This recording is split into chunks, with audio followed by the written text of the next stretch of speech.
Hello guys, welcome to my YouTube channel. आज हम 8वीं क्लास का ज्योग्राफी का पार्ट नंबर 5 मानव संसाधन के बारे में पढ़ेंगे।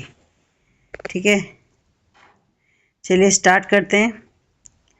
सबसे पहले तो देखिए हम बात करते हैं संसाधन की। ठीक है, कि संसाधन हम किसे कहते हैं या संसाधन क्या होते हैं। तो देखिए, प्रत्येक वो वस्तु जो हमारी ज़रूरतों को, आवश्यकताओं को पूरा करती है, ठीक है, वो क्या कहलाती है? हमारी संसाधन कहलाती है। ठीक, यानी कि जो भी आपके पास रिसोर्सेज हैं, जो आपकी ज़रूरतों को पूरा कर रहे हैं, आपकी आवश्यकताओं को पूरा कर रहे हैं, उसको हम क्या बोलते हैं? संसाधन, उसे हम बोलते हैं। ठीक है, और अब ऐसे ही हम बात करते हैं मानव संसाधन की। तो देखिए, जो लोग होते हैं ना, जो मनुष्य होते हैं, वो ही एक राष्ट्र के सबसे बड़े संसाधन होते हैं।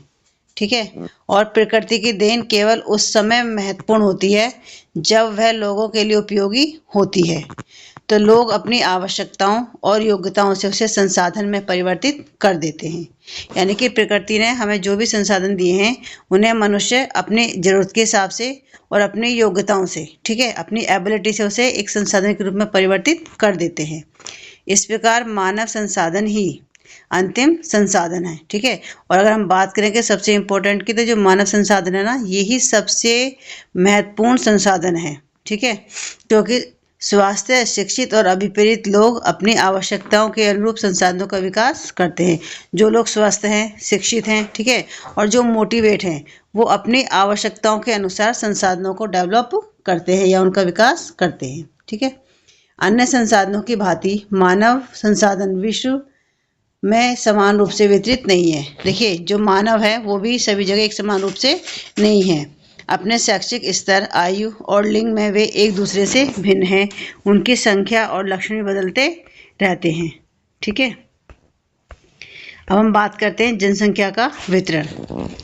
भूपृष्ठ पर जिस प्रकार लोग फैले हैं, उसे जनसंख्या वितरण का प्रतिरूप कहते हैं। यानी कि इस पूरे संसार में, इस पूरी पृथ्वी पे जो जमीन है, जो भूमि है, उस पे जो लोग फैले हुए हैं, ठीक है, उसको ही हम क्या बोलते हैं? जनसंख्या वितरण का प्रतिरूप कहते हैं। ठीक है, और विश्व की जनसंख्या का 90% से अधिक भाग भूपृष्ठ के लगभग 30% भाग पर निवास करता है। यानी कि 100 में से 90% जो लोग हैं, वो 30% भूमि पर निवास करते हैं। विश्व में जनसंख्या का वितरण अत्यंत असमान है। कुछ क्षेत्र बहुत घने बसे हैं, कुछ विरल बसे हैं। दक्षिण और दक्षिण पूर्व एशिया, यूरोप और उत्तर पूर्व उत्तर अमेरिका घने बसे क्षेत्र हैं। उच्च अक्षांशीय क्षेत्रों, उष्णकटिबंधीय मरुस्थलों, उच्च पर्वतों और विषुवतीय वनों के क्षेत्रों में बहुत कम लोग रहते हैं। विषुवत वृत्त के दक्षिण की अपेक्षा विषुवत वृत्त के उत्तर में बहुत अधिक लोग रहते हैं। विश्व की कुल जनसंख्या के लगभग 3/4 लोग 2 महाद्वीप एशिया और अफ्रीका में रहते हैं। देखिए, विश्व की जितनी भी जनसंख्या है ना, उसका 1/4 जो उसके 3/3 जो लोग हैं, 3/4 लोग वो एशिया और अफ्रीका महाद्वीप में रहते हैं। विश्व के 60% लोग केवल 10 देशों में रहते हैं। इन सभी देशों में 10 करोड़ से अधिक लोग रहते हैं। अब हम बात करें जनसंख्या का घनत्व। पृथ्वी पृष्ठ के एक इकाई क्षेत्र में रहने वाले लोगों की संख्या को जनसंख्या घनत्व कहते हैं। यानी कि एक एरिया के अंदर जितने लोग रहते हैं ना, उन सबको, उसको क्या हम बोलेंगे? जनसंख्या का घनत्व, उसे हम कहते हैं। ठीक है, सामान्य रूप से यह प्रति वर्ग किलोमीटर में व्यक्त किया जाता है। संपूर्ण विश्व का औसत जनसंख्या घनत्व 51 व्यक्ति प्रति वर्ग किलोमीटर, यानी कि एक वर्ग के अंदर कितने लोग रहते हैं? 51 व्यक्ति रहते हैं। तो ये पूरे विश्व की जनसंख्या का औसत घनत्व है। ठीक है, और भारत की जनसंख्या का जो औसत घनत्व है वो है 382 व्यक्ति प्रति वर्ग किलोमीटर, यानी कि 382 जो लोग हैं वो एक वर्ग किलोमीटर के अंदर रहते हैं। अब हम बात करते हैं जनसंख्या वितरण को प्रभावित करने वाले कारक। सबसे पहला है इसमें भौगोलिक कारक। भौगोलिक में भी आपका स्थल आकृति। लोग सदैव पर्वतों और पठारों की तुलना में मैदानी भागों में ही रहना पसंद करते हैं, क्योंकि ये खेती, विनिर्माण और सेवा क्रियाओं के लिए उपयुक्त होते हैं। गंगा के मैदान विश्व के सबसे अधिक घने बसे क्षेत्र हैं, जबकि एंडीज, आल्प्स और हिमालय जैसे पर्वत विरल बसे हुए हैं। दूसरा है जलवायु। लोग सामान्य रूप से चरम जलवायु, जो अत्यधिक गर्म अथवा अत्यधिक ठंडी, जैसे सहारा मरुस्थल, रूस के ध्रुवीय प्रदेश, कनाडा और अंटार्कटिक में रहने से बचते हैं। यानी देखिए लोग बाग कैसी जलवायु में रहते हैं, जहाँ पे मौसम ना ज़्यादा ठंडा हो ना ज़्यादा गर्म हो, ऐसी जलवायु में लोग ज़्यादा रहना पसंद करते हैं। इसके बाद है मृदा। उपजाऊ मृदाएं कृषि के लिए उपयुक्त भूमि प्रदान करती हैं। भारत में गंगा और ब्रह्मपुत्र, चीन में होंगसी, चांगचियांग तथा मिस्र में नील नदी के उपजाऊ मैदान घरे बसे हुए क्षेत्र हैं। फिर है जल। लोग उन क्षेत्रों में रहने को प्राथमिकता देते हैं जहाँ अनएवरेज जल आसानी से उपलब्ध होता है। यानी कि जिन क्षेत्रों में जो पीने योग्य जल है जिसे हम यूज़ कर सकते हैं, वो जल जहाँ भी आसानी से उपलब्ध होता है लोग वहीं पर रहना पसंद करते हैं। ठीक है। विश्व की नदी घाटियाँ घने बसे क्षेत्र हैं, जबकि मरुस्थल विरल जनसंख्या वाले हैं। खनिज निक्षेपों वाले क्षेत्र अधिक बसे हुए हैं। दक्षिण अफ्रीका की हीरे की खानें और मध्य पूर्व में तेल की खोज ने इन क्षेत्रों में लोगों को रहने के लिए प्रेरित किया है। ठीक है। अब हम बात करते हैं सामाजिक, सांस्कृतिक और आर्थिक कारक। सबसे पहला देखो इसमें आर्थिक कारक। औद्योगिक क्षेत्र रोजगार के अवसर प्रदान करते हैं। लोग बड़ी संख्या में इन क्षेत्रों की ओर आकर्षित होते हैं। जापान में ओसाका और भारत में मुंबई 2 घने बसे क्षेत्र हैं। यानी कि जहाँ पे लोगों को रोजगार अधिक मिलेगा, लोग भाग उन्हीं शहरों में रहना ज़्यादा पसंद करते हैं। ठीक है। दूसरा है सांस्कृतिक कारक। धर्म और सांस्कृतिक महत्व वाले स्थान लोगों को आकर्षित करते हैं। वाराणसी, यरूशलेम और वेटिकन सिटी इसके कुछ उदाहरण हैं। तीसरा है सामाजिक कारण। अच्छे आवास, शिक्षा और स्वास्थ्य सुविधाओं के क्षेत्र अत्यधिक घने बसे हैं। ठीक है। हम बात करते हैं जनसंख्या परिवर्तन।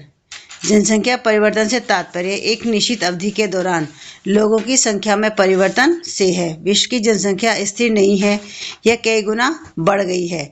ऐसा वास्तव में जन्म और मृत्यु की संख्या में परिवर्तन के कारण हुआ है। मानव इतिहास की लंबी अवधि में सन 1800 तक विश्व की जनसंख्या धीरे धीरे बढ़ी थी है। बड़ी संख्या में बच्चे जन्म लेते हैं, लेकिन शीघ्र उनकी मृत्यु भी हो जाती थी। ऐसा इसलिए था क्योंकि वहाँ उचित स्वास्थ्य सुविधाएं नहीं थी, सभी लोगों के लिए पर्याप्त भोजन उपलब्ध नहीं था। किसान सभी लोगों की भोजन की आवश्यकताओं को पूरा करने के लिए पर्याप्त उत्पादन करने में सक्षम नहीं थे। इसके परिणामस्वरूप जनसंख्या वृद्धि बहुत कम थी। सन 1804 में विश्व की जनसंख्या 1 अरब हो गई थी। 150 वर्षों बाद 1959 में विश्व की जनसंख्या 3 अरब पहुंच गई। इसे प्राय जनसंख्या विस्फोट कहते हैं। यानी कि जब जनसंख्या बहुत ज़्यादा बढ़ जाती है तो उसको हम क्या बोलते हैं, जनसंख्या विस्फोट। 1999 में 40 वर्ष की अवधि में जनसंख्या दुगनी 6 अरब हो गई। इस वृद्धि का मुख्य कारण खाद्य आपूर्ति एवं औषधियों के कारण मृत्यु दर कम होना है, जबकि जन्म दर अभी भी बहुत अधिक रही। जन्मों को साधारणतः जन्म दर में आंका जाता है। जन्म दर अर्थात प्रति 1000 व्यक्तियों पर जीवित जन्मों की संख्या में मापा जाता है। यानी कि जन्म दर क्या होती है, यानी कि प्रति 1000 व्यक्तियों में जो जीवित जिन्होंने जन्म लिया है, ठीक है, उनकी संख्या को मापा जाता है। और मृत्यु दर को प्रति 1000 व्यक्तियों पर मृतकों की संख्या में मापा जाता है। यानी कि प्रति 1000 व्यक्तियों में मृतकों की संख्या कितनी है उसको हम क्या बोलते हैं, मृत्यु दर बोलते हैं। ठीक है। किसी क्षेत्र विशेष में लोगों के आने जाने को क्या बोलते हैं, प्रवास बोला जाता है। यानी कि कोई व्यक्ति अगर एक क्षेत्र से दूसरे क्षेत्र में आता जाता है तो उसको हम क्या बोलते हैं, प्रवास बोलते हैं। जन्म और मृत्यु जनसंख्या परिवर्तन के प्राकृतिक कारण हैं। एक देश के जन्म दर और मृत्यु दर के बीच के अंतर को प्राकृतिक वृद्धि दर कहते हैं। ठीक है। यानी कि जब एक देश में जन्म दर, जन्म लेने वाले और मृत्यु दोनों के बीच का जो अंतर होता है उसको हम बोलते हैं प्राकृतिक वृद्धि दर। विश्व में जनसंख्या के बढ़ने का मुख्य कारण प्राकृतिक वृद्धि दर का तीव्रता से बढ़ना है। प्रवास एक अन्य कारण है जिससे जनसंख्या के आकार में परिवर्तन होता है। लोग एक देश में अथवा देशों के बीच एक ही स्थान से दूसरे स्थान पर जा सकते हैं। उत्प्रवासी वे लोग होते हैं जो देश को छोड़ते हैं। ठीक है। उत्प्रवासी का मतलब क्या है, जब कोई व्यक्ति एक देश को छोड़ देता है तो उसको हम क्या बोलते हैं, उत्प्रवासी बोलते हैं। ठीक है। और अप्रवासी वे लोग होते हैं जो देश में आते हैं। ठीक, अप्रवासी वे लोग होते हैं जो देश में आके रहते हैं और उत्प्रवासी वे जिन्होंने देश को छोड़ दिया है। संयुक्त राज्य अमेरिका और ऑस्ट्रेलिया जैसे देशों में भीतरी प्रवास अथवा अप्रवास द्वारा संख्या बढ़ी है। सूडान देश एक ऐसा उदाहरण है जिसमें लोगों के बाहर चले जाने अथवा उत्प्रवास के कारण जनसंख्या में कमी का अनुभव किया गया है। अंतर्राष्ट्रीय प्रवास की सामान्य प्रवृत्ति यह है कि लोग अच्छे आर्थिक अवसरों की खोज में कम विकसित राष्ट्रों से अधिक विकसित राष्ट्रों में चले जाते हैं। देशों के अंदर बड़ी संख्या में लोग रोजगार, शिक्षा और स्वास्थ्य सुविधाओं की खोज में ग्रामीण क्षेत्रों से नगरीय क्षेत्रों की ओर चले जाते हैं। हम बात करते हैं जनसंख्या परिवर्तन के प्रतिरूप। जनसंख्या वृद्धि की दर विश्व में अलग अलग है। यद्यपि विश्व की कुल जनसंख्या तीव्रता से बढ़ रही है, तथापि सभी देशों में यह वृद्धि अनुभव नहीं की जा रही है। कुछ देशों में जैसे केन्या में जनसंख्या वृद्धि दर ऊंची है। उन देशों में जन्म दर और मृत्यु दर दोनों ही उच्च हैं। हाल ही में स्वास्थ्य सेवाओं में सुधार के साथ मृत्यु दर कम हो गई है, परंतु जन्म दर अभी भी अधिक है, जिससे वृद्धि दर बढ़ रही है। अन्य देशों में जैसे यूनाइटेड किंगडम में जन्म दर और मृत्यु दर के कारण जनसंख्या वृद्धि की दर मंद है। जनसंख्या संगठन। किसी देश की जनसंख्या कितनी भी अधिक हो, उसका उस देश के आर्थिक विकास के स्तर से कुछ अंतर नहीं पड़ता। उदाहरण के लिए बांग्लादेश और जापान अति घने बसे देश हैं, लेकिन जापान बांग्लादेश से आर्थिक रूप से अधिक विकसित है। एक संसाधन के रूप में लोगों की भूमिका को समझने के लिए हमें उनके गुणों के बारे में जानने की आवश्यकता होती है। लोग अपनी आयु, लिंग, साक्षरता स्तर, स्वास्थ्य दशाओं, व्यवसाय और आय के स्तर पर एक दूसरे से भिन्न होते हैं। लोगों की इन विशेषताओं के बारे में जानना आवश्यक है। जनसंख्या संगठन जनसंख्या की संरचना को दर्शाता है। जनसंख्या संगठन हमारी यह जानने में सहायता करता है कि कितने पुरुष हैं, कितनी स्त्रियां हैं, वे किस आयु वर्ग के हैं, कितने शिक्षित हैं और वे किस प्रकार के व्यवसाय में लगे हैं, उनकी आय का क्या स्तर है और स्वास्थ्य दशाएं क्या हैं। ठीक है। एक देश के जनसंख्या संगठन का अध्ययन करने की एक रुचि विधि जनसंख्या पिरामिड है, जिसे आयु लिंक पिरामिड भी कहते हैं। एक जनसंख्या पिरामिड निम्नलिखित चीजों को दर्शाता है। पहला, कुल जनसंख्या आयु वर्गों में विभाजित है। उदाहरणार्थ 5 से 9 वर्ष, 10 से 14 वर्ष। कुल जनसंख्या का प्रतिशत इन वर्गों में से प्रत्येक वर्ग में पुरुष और स्त्रियां विभाजित हैं। जनसंख्या पिरामिड का आकार उस देश में रहने वाले लोगों की कहानी बताता है। देखो ये जनसंख्या पिरामिड है ना, इसमें ये दे रखा कि कौन कितने व्यक्ति कितने आयु वर्ग के हैं। ठीक है। और यह जन्म के स्तर को दर्शाती है। ऊपर का आकार वृद्ध लोगों की संख्या दर्शाता है और मृतकों की संख्या को दर्शाता है। ठीक है। जनसंख्या पिरामिड एक देश में आश्रित लोगों की संख्या को भी बताता है। युवा आश्रित लोग 15 वर्ष से कम आयु और वृद्ध आश्रित लोग 65 वर्ष से अधिक आयु के आश्रित आयु जनसंख्या के अंतर्गत आते हैं।